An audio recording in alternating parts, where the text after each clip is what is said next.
안녕하세요. 예레미야 29장 11절 말씀입니다. 여호와의 말씀이니라. 너희를 향한 나의 생각을 내가 아나니 평안이요 재앙이 아니니라.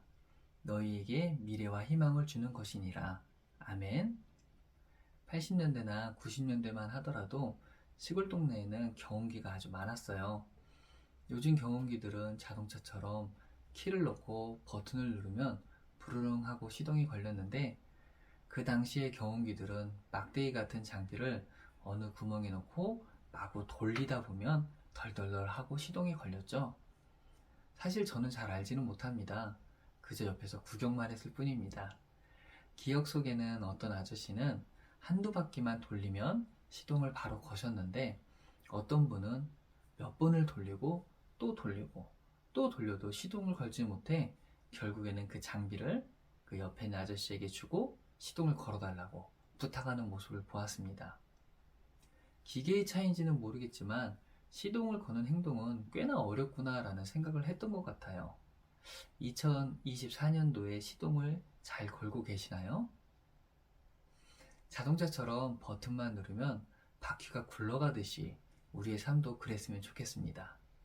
선한 삶을 이어가는 그러한 한 해가 되기를 간절히 축복합니다. 예레미야에게는 별명이 하나 있죠. 눈물의 선지자라 불리웁니다. 바벨론 노예 70년을 향해 가고 있는 히브리 민족들에게 회개와 각성을 외쳤던 예레미야 선지자의 말씀을 통해 우리는 어둠의 길이 아닌 하나님의 광명이 비춰지기를 소망합니다. 그러면 먼저 이스라엘이 멸망을 겪은 이유를 알아야 합니다. 사실 히브리 민족은 첫 단추를 잘못 끼워버렸어요. 신명기 21장 16에서 18절의 말씀입니다.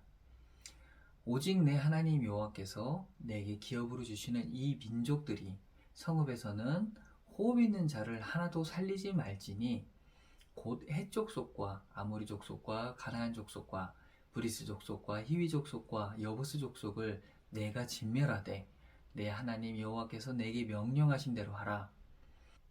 이는 그들이 그 신들에게 행하는 모든 가증한 일을 너희에게 가르쳐 본받게 하여 너희가 너희의 하나님 여호와께 범죄하게 할까 함이니라. 아멘. 그렇습니다. 히브리 민족이 그토록 갈망했던 젖과 꿀이 흐르는 땅, 가나안 땅에 들어가기 전에 여호와 하나님의 말씀입니다. 그들은 여호와 하나님의 놀라운 능력을 눈으로 보고 몸소 체험한 자들입니다. 그럼에도 하나님께서는 그들이 변하는 모습을 알고 미리 싹을 잘라버리길 원하셨습니다. 그렇지만 그들은 하나님의 말씀에 완전히 순종하지는 못하였죠. 여호수아 9장의 말씀입니다.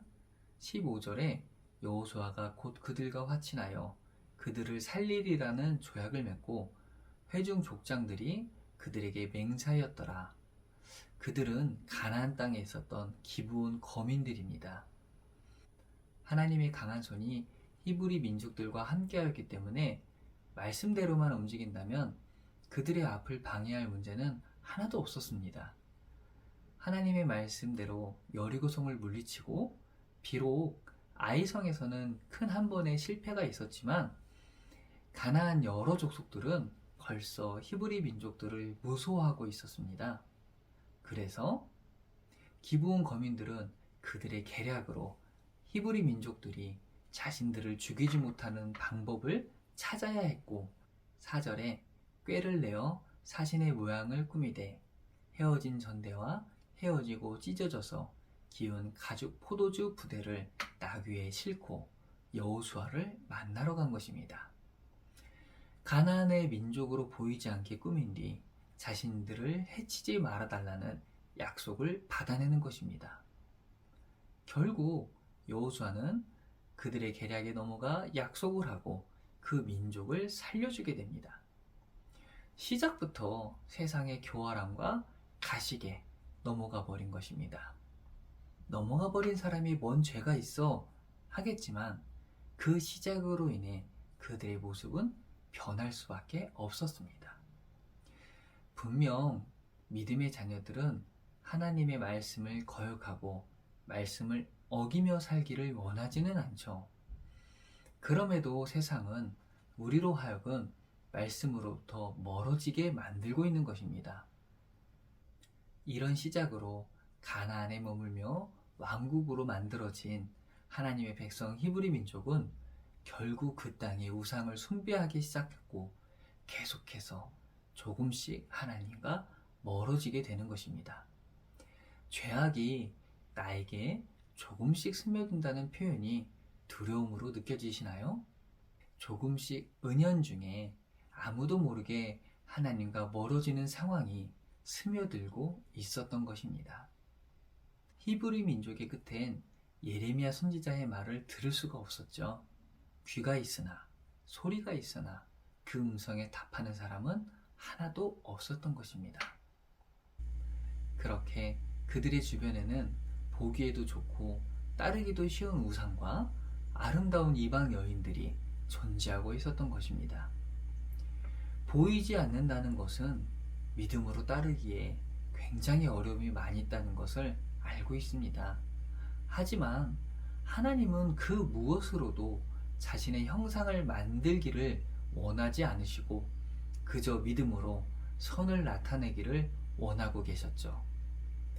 결국 그들은 조금씩 아주 작은 것 하나부터 하나님을 배반하게 되었던 것입니다. 그리고 왕과 수많은 백성들은 모두 하나님을 잊게 되었습니다. 예레미야 38장 6절입니다. 그들이 예레미야를 끌어다가 감옥들에 있는 왕의 아들 말기야의 구덩이에 던져 넣을 때에 예레미야를 줄로 달아내렸는데 그 구덩이에는 물이 없고 진창뿐이므로 예레미야가 진창 속에 빠졌더라. 아멘. 회개를, 변화를 촉구하는 예레미야의 음성이 듣기 싫은 자들이 예레미야를 죽이고 싶어 했습니다. 돌로 쳐 죽이지 않고 왜 구덩이에 넣었을까요? 아무래도 선지자를 죽이는 죄를 피하기 위해서 그 구덩이에서 스스로 알아서 죽어가기를 원했다는 것이 많은 학자들의 생각입니다. 너무 잔인하게 느껴지시나요? 큰 죄는 눈에 보여집니다. 성도라면 주일 예배를 빠지는 것을 아무렇지도 않게 받아들이는 사람은 없을 것입니다. 식사기도 한번 빼먹는 것에 이런 아주 작은 것 하나에 그 심령이 떨려질까요? 두려움으로 가득 차게 될까요? 아주 작은 것에 아주 작은 눈에 드러나지 않은 죄악들이 하나님과 멀어지게 하는 시작이 되는 것입니다. 삶이라는 것은 변화를 꾀해야 할 때가 있고 유지해 나가야 할 때가 있습니다. 지금 어떤 때라고 생각이 드시나요? 여호와의 말씀이니라 너희를 향한 나의 생각을 내가 하나니 평안이요 재앙이 아니니라 너희에게 미래와 희망을 주는 것이니라. 아멘. 지금이 어떤 때인지 중요합니다. 그렇지만 더욱 중요한 것은 우리의 미래가 어디로 향해 가고 있는지를 알기를 원합니다. 하나님은 믿는 자들이 멸망의 길을 가는 것을 원하지 않으십니다.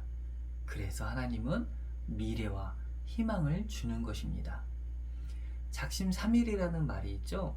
작심삼일도 2번 하면 6일을 하는 것이고 3번을 하면 9일을 하는 것입니다. 오늘 하루 못했다고 끝내는 것이 아니라 작심삼일을 계속해서 이어나가기를 바랍니다. 결국 바벨론은 멸망하고 이스라엘은 회복되었습니다.